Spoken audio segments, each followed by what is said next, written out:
Welcome back to more news on ASEAN TV. In an exclusive interview with Dr. Thitinan Pongsudhirak, the eminent political scientist speaks with Thai news agency about the Thai-Cambodian dispute. More in this report. The Thai-Cambodian border dispute that has erupted into violent armed clashes between the two neighboring countries in recent months, overshadowing the spirit of friendship in the ASEAN region, has many different dynamic and forces at play at its root causes. In an exclusive interview with Thai news agency, Dr. Thitinan Pongsudhirak, the renowned political scientist and the director of the Institute of Security and International Studies, or ISIS, at Thailand's Chulalongkorn University, said the ongoing conflict could be understood at several different levels. And this dispute should be understood at different levels. On the one hand, it is a domestic politics driven dispute.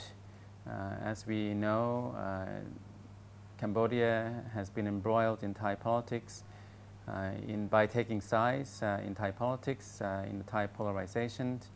We had in 2008 protests by one side that included insults against Prime Minister Hun Sen.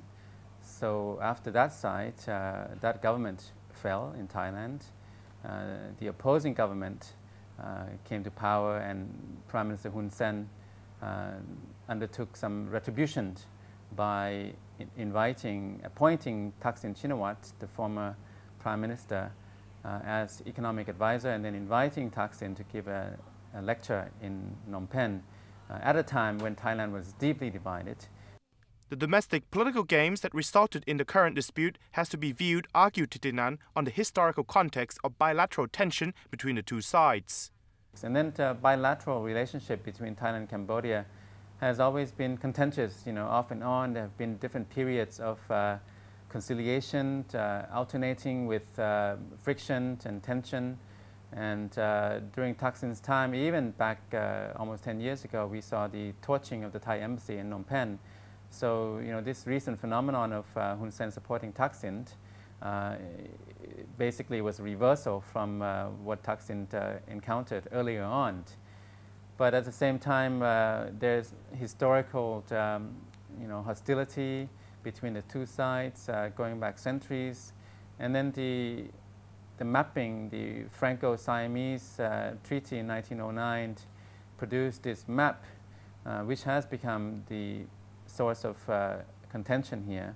The crux of the problem is that this map is contested by Thailand, even though the ICJ has awarded the temple to Cambodia, but the adjoining area, 4.6 square kilometers, is still contested, and Thailand claims that only the temple was awarded.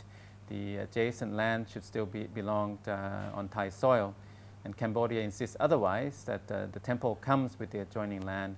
And this is something that we may see some escalation, perhaps going back to international institutions again, perhaps ICJ and so on.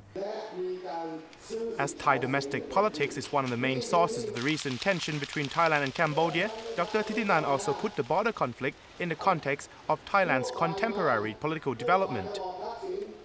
We've seen that domestic politics has impinged on regional cooperation, on regional outcomes.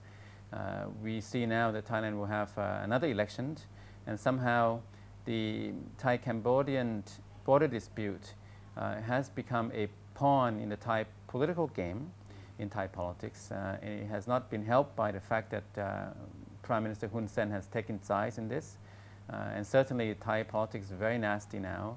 It has been.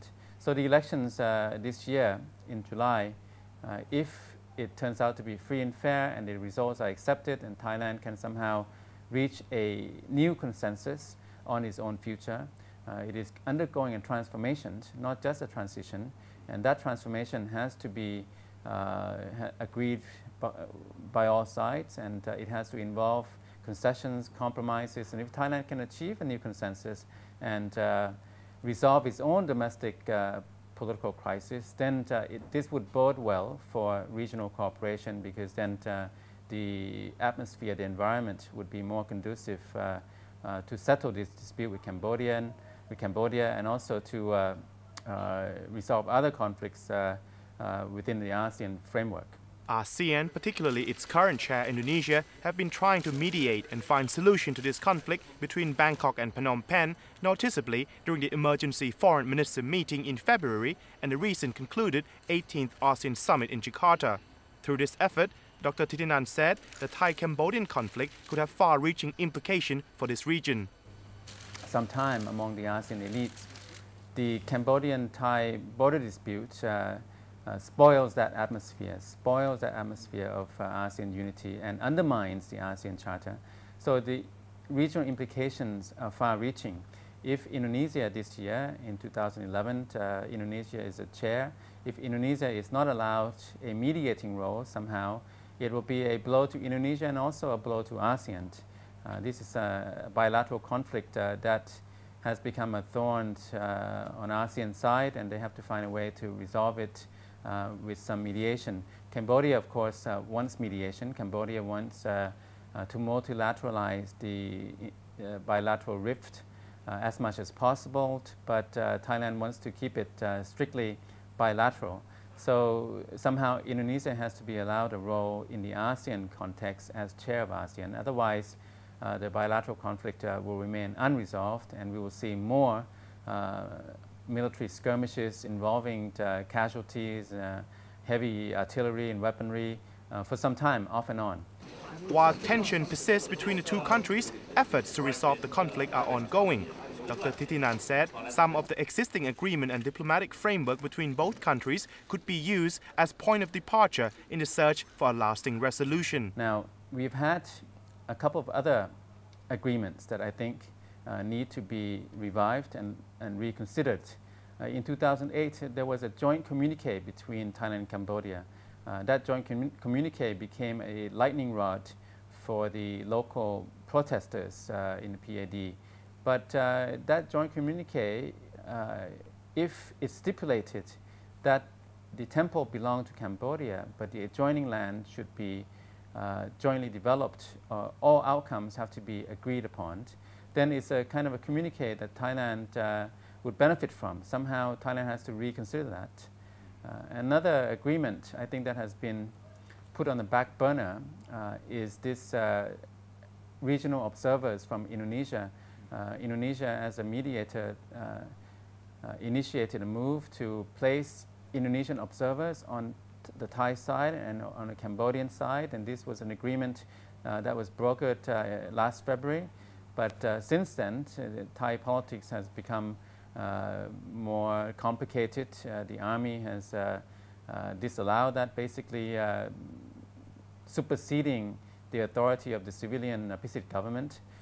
And now the government of Thailand insists on having certain conditions, such as the Cambodian troops have to be all withdrawn. Cambodia insists on its own troops being there. So somehow this agreement that was brokered last February with Indonesia as mediator has to be reconsidered. This conflict between Thailand and Cambodia represents a stern test to the ability of ASEAN and its current chair, Indonesia, 4 years ahead of the regional economic integration targeted for 2015. It remains to be seen how a resolution can be reached, but hopefully the existing goodwill in the region can translate somehow into lasting settlement in the near future. I'm Panu Wongcha-um of Thai News Agency, reporting for ASEAN TV. And that's it for this edition of ASEAN TV News Bulletin. Thanks for watching us. I'm Panu Wongcha-um. Bye for now and Swadee krap.